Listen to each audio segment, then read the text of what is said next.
Hey everyone. We hope you enjoy today's guest on our Them Before Us podcast. We have Dr. Abby Johnson, CEO and founder of And Then There Were None and ProLove Ministries, author of Fierce Mercy, Unplanned, and The Walls Are Talking. Abby Johnson went to work for Planned Parenthood believing she would be helping women, working her way up from volunteer to director of one of their facilities.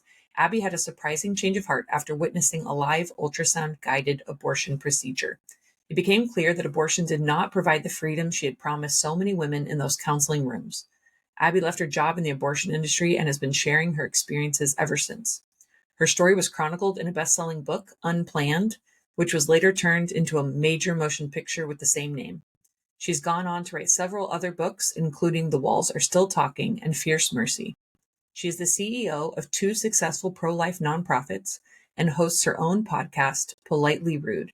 One of Abby's ministries, And Then There Were None, has helped almost 700 abortion workers leave the abortion industry and come into a saving relationship with Jesus Christ.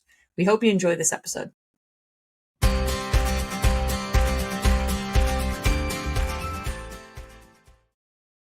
Hey everyone, welcome to the Them Before Us podcast. I'm your host, Jen Friesen, and today, spectacular guest, we have Abby Johnson with us, who wrote the chapter on life for pro-child politics.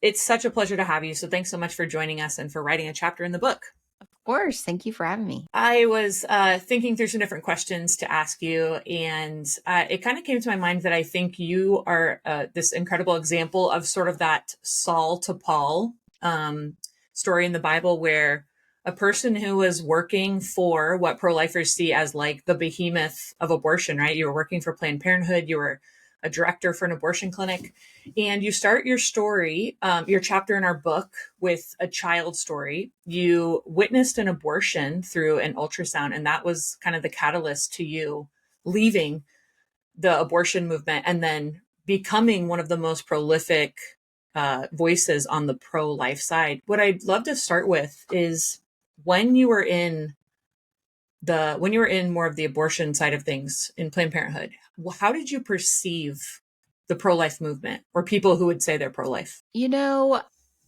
I saw kind of two different groups of people.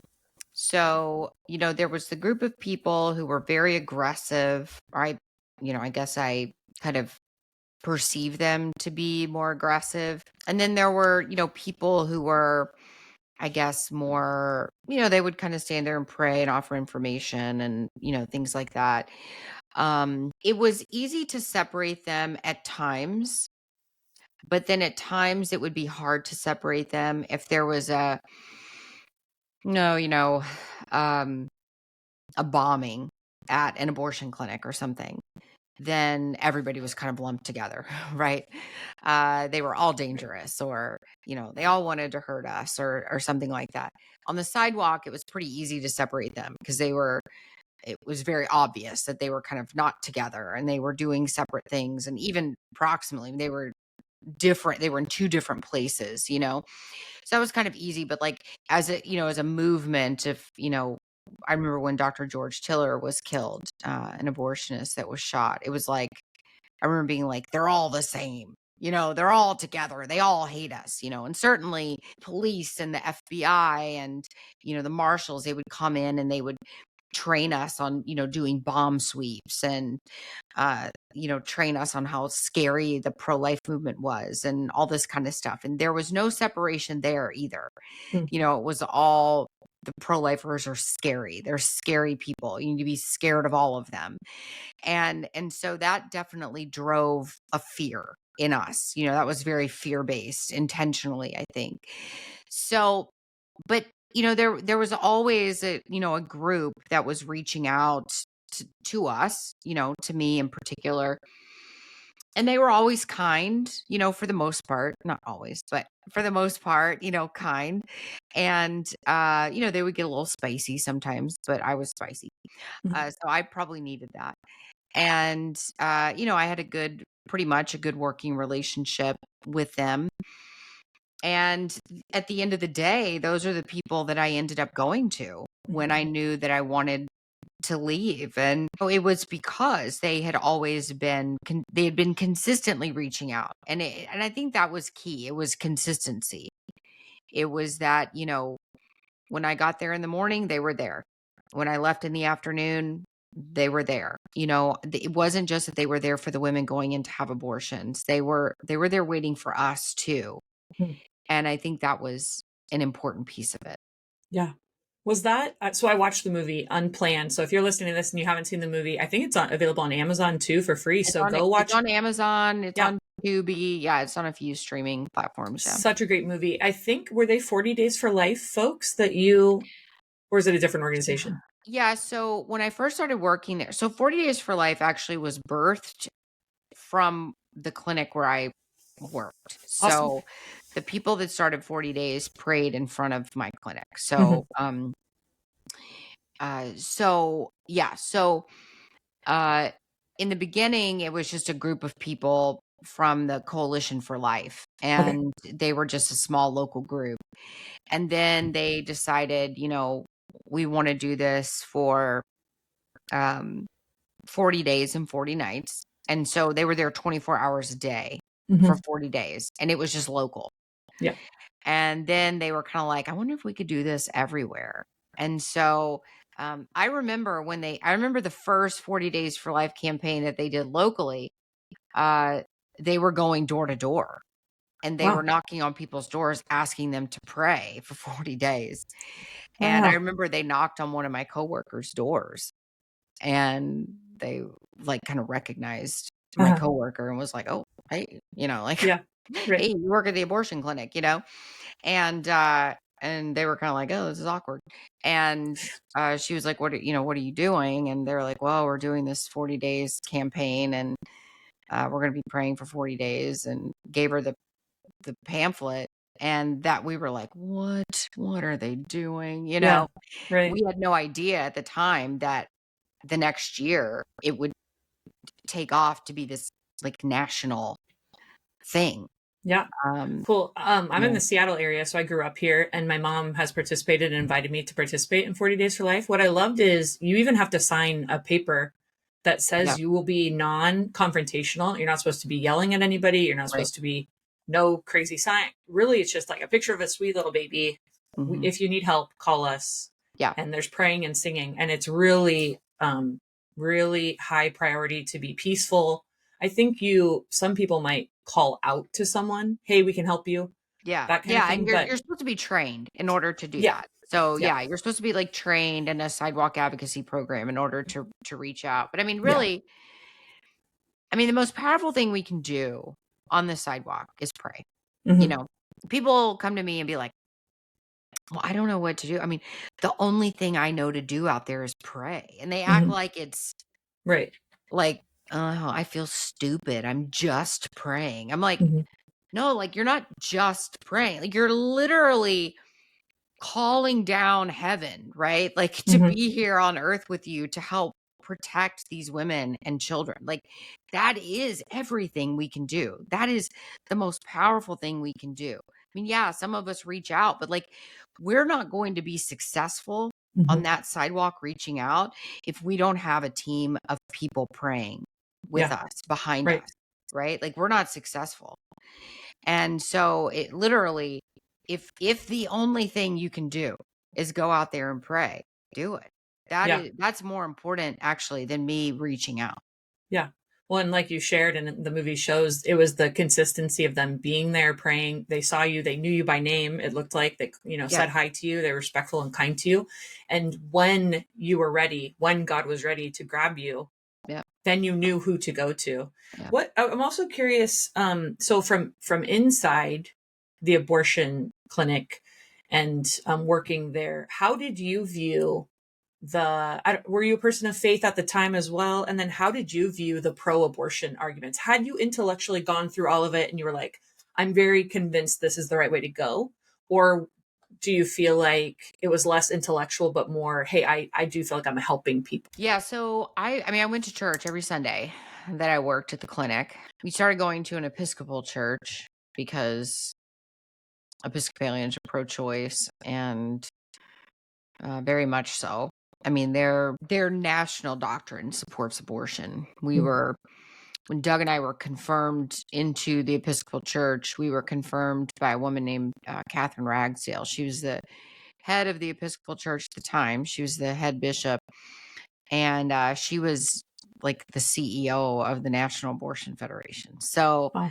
and a lesbian. So Yeah. they're all Yeah. very, very, pro-abortion, pro-gay, all that kind of stuff. So I was like, well, great. This is exactly where I fit in, right? So we started going to the Episcopal Church when I worked at Planned Parenthood. And I don't know, I didn't really, I played Christian, right? Like I played the part. I went to church, I sang the songs, like I did the things. I had grown up in that habit. I grew up Baptist, so I grew up in the habit of going to church. I knew that's what you do. On Sundays, you go to church. You raise your kids in church. So like my daughter was baptized Episcopalian. Like she always grew up in church. But I didn't have like a relationship with God. Like I didn't pray. I didn't want to hear from him. Because I think I knew in the back of my mind, like what I'm doing would not be pleasing to the Lord. I remember, honestly, I remember one day sitting at work, and this was close to the end of my time there. I was probably, I don't know, it was the last year for sure that I worked there. And I remember sitting there and looking outside, and there were, people praying. There were always people out there. I was looking at the people praying. My desk, my office looked outside to the sidewalk. And I remember looking at them, and just this thought came into my mind. And I questioned, this question came into my mind, and I thought, I wonder if I died today, if I would go to hell. And I'd never had that question pop into my mind before. It was so weird. And I remember thinking, I think I would. Like, I think I would go to hell if I died today. And then I remember thinking, I think I would be okay with that. Wow. Like I remember thinking, like now I look back on it and think, what? Like that's insane. At the time, I remember thinking, well, it'd be worth it. Wow. Because I'm doing such important work. So, I can't say there was like some kind of like intellectual thing going on in my head, or I had some sort of like, head knowledge about what I was doing, or had some sort of, intellectual awareness about why I was pro-choice or anything. I just really thought I'm doing right here. I'm helping women. I'm doing the right thing. We're saving women from a lifetime of having children they don't want, or from, kids growing up in poverty, or being unwanted, or whatever, Right. It was all Yeah. emotional. It Right. wasn't based on facts. It wasn't based on science. It wasn't any of that. It was just pure emotion. And that's what I ran with for all of those years. I think that's why when I finally saw something factual in front of my face, Yeah. I had to run. Yeah. Because I'd never really seen anything like that before. Right. Well, I think that's part of the reason you mentioned this in your chapter, the changing the laws to require an ultrasound. Yeah. Why is the more progressive side so terrified of that? But we know, Time is the go ahead. enemy. I mean, time is an enemy to the abortion industry. So, the more time a woman has to think about her decision, the less likely she is to have an abortion. Right. So, what they want is their ideal patient would be a woman who walks in unsure if she's pregnant, has a positive pregnancy test in their office, and they're able to directly give her pills that day to end her pregnancy, or get her on the abortion clinic table that day. Yeah. That's the ideal patient to the abortion industry. No time, no discussion with family, or, support people, or boyfriend or husband or anything. You just, in that moment, you pop a positive test, no thinking about it. You move in that moment of crisis, Let's make a quick decision. Give us your money, or we'll get you on a tax funded program, and let's just take care of it. Yeah. I feel like I remember a scene too in the movie of, I think it was your character is, it's kind of like making it is almost like used car salesman a little bit Yes, with the person. Hey, if you can do it today, we can give you this we'll give you discount, or we can do $150 off. Yep. yeah. Wow. And that's totally real. I mean, Yeah. that's totally real. Because yeah, if they walk back out, and especially like you're talking about, there's people out there who want to help them in another way. Mm-hmm. And so the more times they go back and forth across those people and see a picture of someone holding a baby, or see a number that says we can help you, or Well, or even they go home, right? They yeah, go home and their mom is like, we'll help you with the baby, right? Or they go home. The most powerful person in a woman's life is the partner, is the father of the baby. So she goes home to the father of the baby, whether it's a boyfriend or whatever, right? Or best friend that knocked her up, or her husband or whatever. yeah, And he says, we can do this. She is almost 100% not going to have that abortion. yeah, I mean, if the father chooses life, she's 95% of the time going to choose life. yeah, So that's the risk. So you don't even want her talking to him, right, because if he chooses life, she's almost always going to choose life. So if she yeah, even has a doubt, like a hint of doubt, sitting in that clinic room, that she doesn't want to have that baby, you have to exploit that immediately. yeah, You don't want her going back out into the world. You don't want her interacting with her parents that might support her, or the boyfriend that may support her, or whatever, because then you've lost her and you've yeah, lost that sale. yeah. Wow, that's incredible. In your chapter, you talk about 4 big lies about abortion. I want to focus on the second one now, that basically a child is only a human, or a child's only a child if they're wanted. So what do we mean by that? We see wantedness play out in a few different ways in our society today. We exploit wantedness in a couple of different ways. One way is that we roll over people's rights because we want things so bad. We run over a child's right to life because we want to be a parent. We roll over women's rights because we want to be a parent. We pay women to literally be incubators of our Right. children Yeah. because we want to be parents so bad. And I'm talking about surrogacy. Yeah. We feel in our society that we have a right to be a parent, which is not an intrinsic right. Mhm. We have an intrinsic right to dignity, to respect, those things. We don't have an intrinsic right to be a parent, to be a Mhm. mom. Sure. We might be given that gift, but we may not. We may be given that gift through other ways, through being an adoptive mom, or being a spiritual mother to someone, or being an aunt, the fun aunt, right? Mhm. Or something like that, taking care of children in some other way. But we do not have a right to be a parent, but we may want to be a parent. And so there are times where our desire, or our wanting, our longing, will then supersede the rights of others. And we see this through surrogacy. We see this through in vitro fertilization, where children die through the process of in vitro fertilization because we want a child so bad. Mhm. Yeah. There's never been an IVF procedure where children didn't die. Mhm. And that's the bottom line. People can Yeah. say like, oh, it didn't happen with mine. It did. And that's really sad. Mhm. Right? So, and that shouldn't happen. And we see it at the end of life, where we want to hold on to our loved ones so desperately that we will actually cause them pain. Maybe not intentionally, but we will cause them pain because we want to hang on to them so bad. We want them so bad. We want them to stay with us so bad that we won't allow the natural process of dying to just take place. Mhm. And so we see this at both ends of life that way. And then we see it the other way, Mhm. where we say, you are not wanted, so you can die. And I have the right to kill you Mhm. because you're not wanted. And I am going to determine your wantedness. So I wasn't planning on getting pregnant, I wasn't planning on having a baby. I don't want you. And I'm going to make the decision to kill you. Yeah. There's something wrong with you. You have Down syndrome. So now you are unwanted. And so I'm going to kill you.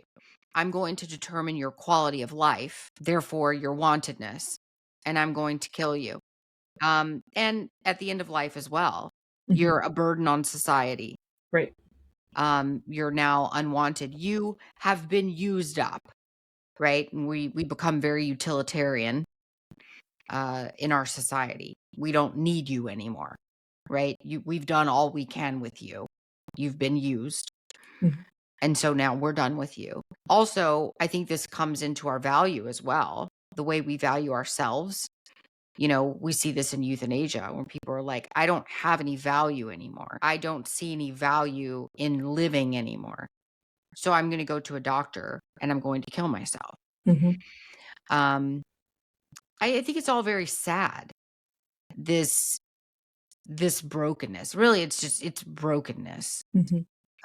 But you know, our rights stop when they begin to encroach on the rights of someone else. Right. Yeah.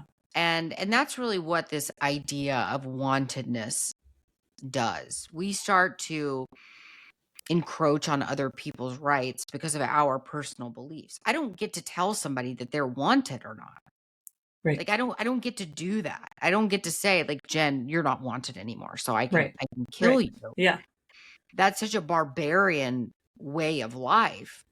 But somehow that has become, I mean, it's demonic. Mhm. We know how it happened, but that has become normalcy in our society today. Yeah. I don't know if you've read Nancy Pearcey's book, Love Thy Body, but she goes through a number of the different things culturally that are going on. But one of the big points she makes is basically once you've separated, a lot of people, when you corner them, will now admit it's a human being. And I use this line, I think it was from Stephanie Gray or from Lila Rose or someone that first I heard it from said, well, what species would it be if it's not a Yeah. human? Like, what other Right. species could they produce? And you kind of corner them. Is it a koala? No. Okay. Oh, well, it's a human, but it's not a person. Right. So that's how they started. Now let's change the language and separate it. And to your point, in all of those examples, Down syndrome, people at end of life, people with mental illness, with disabilities, or a baby in a test tube, or a baby that isn't going to be wanted. So it's going to go to adoption or foster care. Well, it's not a person yet, or it's not a person anymore, or it's a burden or whatever.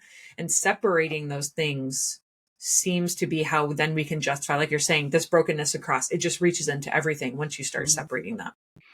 Yeah, I just had a conversation the other day on TikTok, actually, Mhm. through Messenger. I had a girl message me and she's like, "You're disgusting." And I was like, and I generally don't engage in messages or whatever, but she was young and I felt like maybe she'd had an abortion or something. So it was kind of like, you know, why do you think that? And she's like, your way of thinking is so disgusting. Mhm. And I was like, oh, okay. Like, what's my way of thinking? And she starts talking and anyway, we kind of get around to that conversation about, you know, babies in the womb or whatever. And she's like, it's not a baby. Stop saying it's a baby. Right. And I was like, oh, okay. Well, what, you know, what do you want to call it? And she's like, it's a fetus. And I Mhm. was like, okay, well, what is a fetus?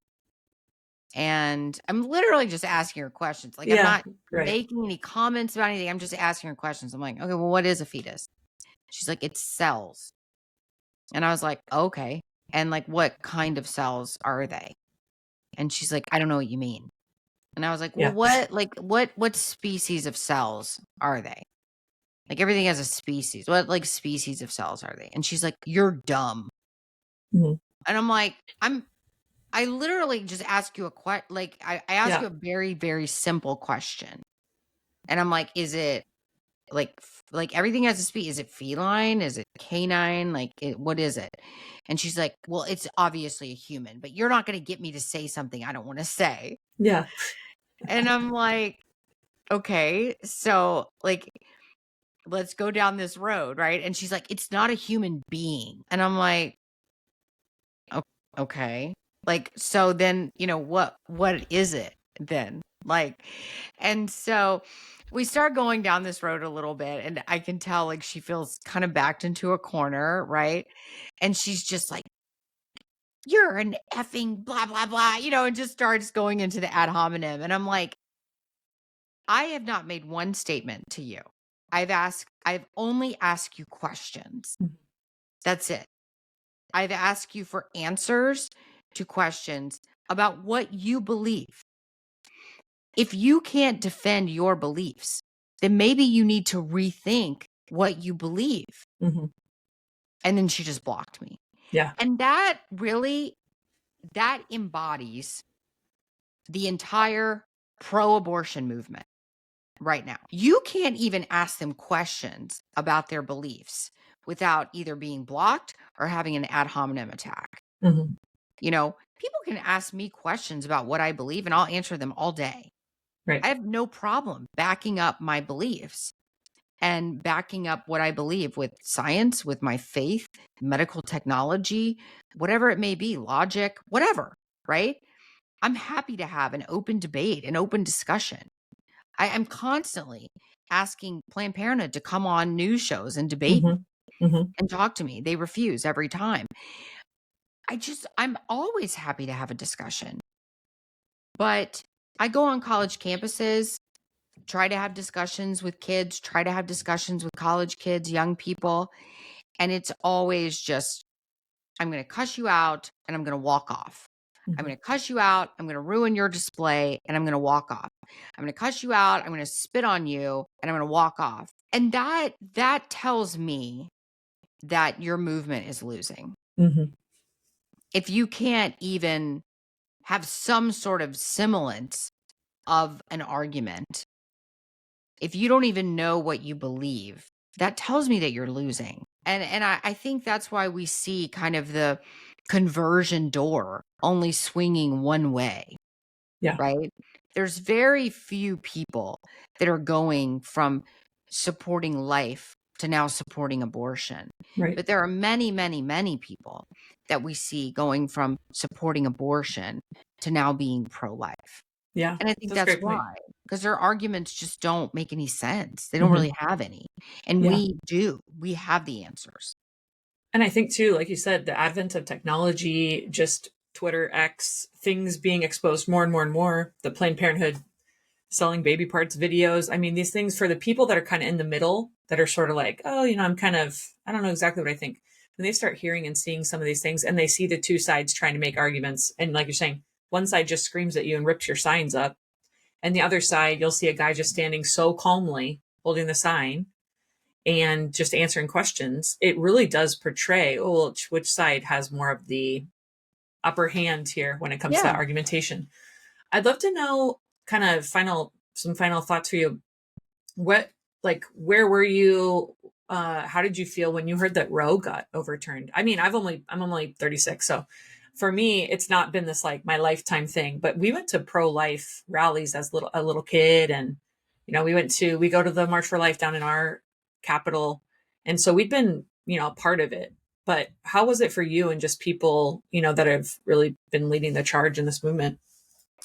So I was in Indianapolis. We host a conference every year. I was with hundreds of women at our Pro Life Women's Conference, which is now called the Celebrate Life Conference. Mm. And it just happened to be that weekend. It's always that weekend. It's always the weekend after Father's Day.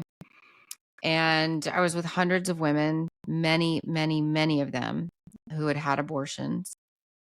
And we were all standing together in this room, like crazy, refreshing our Mhm. screens over and over again. We knew it was coming down. And when we finally saw it had been overturned, I mean, I think it was such just a charge of emotions, Yeah. It was, I think there was, I mean, of course, it was something that needed to happen. It was, it needed to be overturned. It was a terrible case law. Right.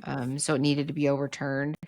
And I think also just kind of this feeling of like, if that had never been done, you know, our bodies wouldn't have been on that table. Mhm. So I think there's that sort of feeling too, like Yeah. almost a little bit of sorrow Yeah.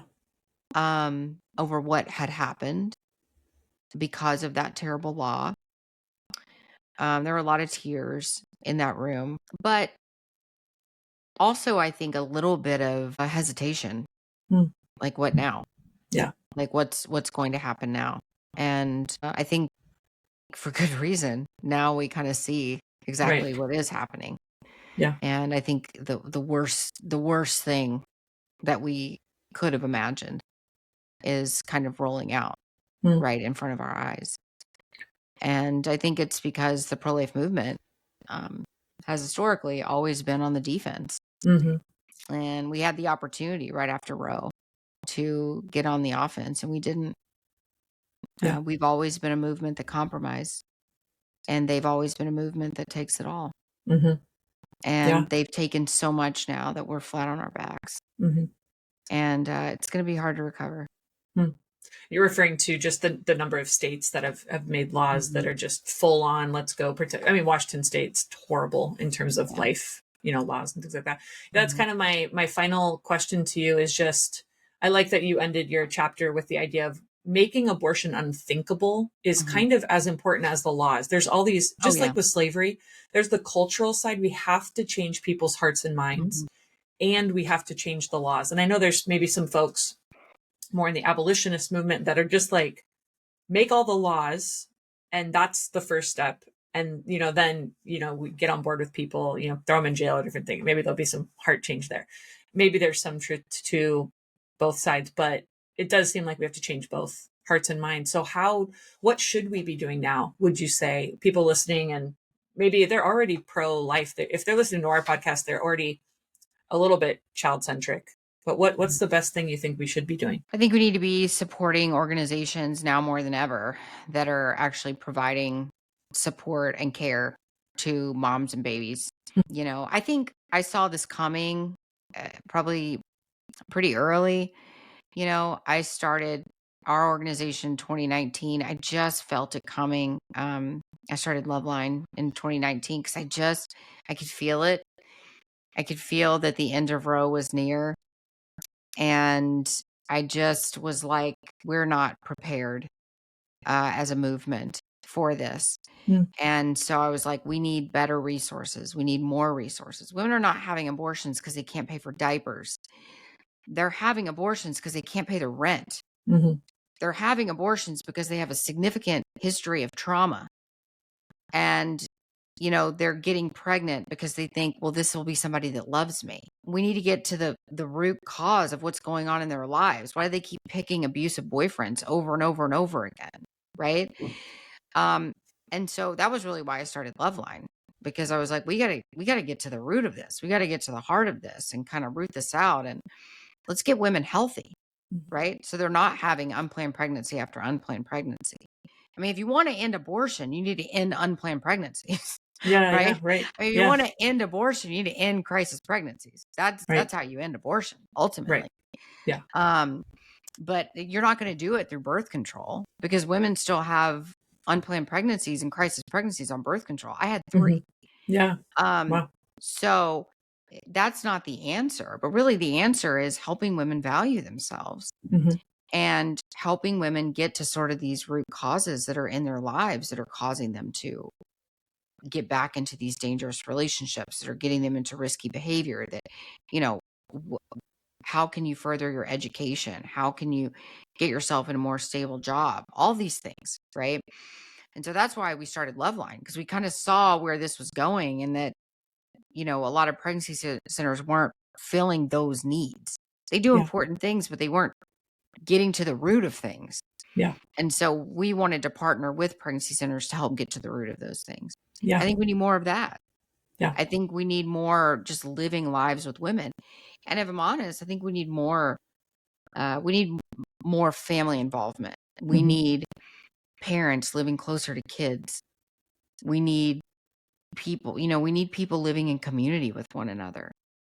I'm so sad every time I hear about a, mom living in Massachusetts and her kid or daughter living in California. Mm-hmm. And I'm like, no, like that's not the way it's supposed to be, right? Right. Like Yeah. we're supposed to be doing life together. We're supposed to be doing life in community with one another. Jobs are everywhere, but your parents aren't. right? Right. Your kids aren't. Right. And I think we need to bring back the closeness of the nuclear family. Mm-hmm. And I think we need to model that for our kids and for our communities. We all should want to be a family that other people look at and go, man, I wish my family was more like them. Mm-hmm. Yeah. Right? Like Yeah. that. We want to be an example sort of Yeah. family. But we can only do that by modeling. I think we raise up the family by modeling good family values for other Mm-hmm. people. Yeah. And I think that's kind of one of the ways that we win back our culture. Yeah. That's fantastic. That's great. Abby, thank you so much for your time, for your chapter for pro child politics. We're going to put all the ways people can find you online and your organization into our notes. And yeah, we just appreciate your work and we're so thankful for your voice in this movement. Thank you so much.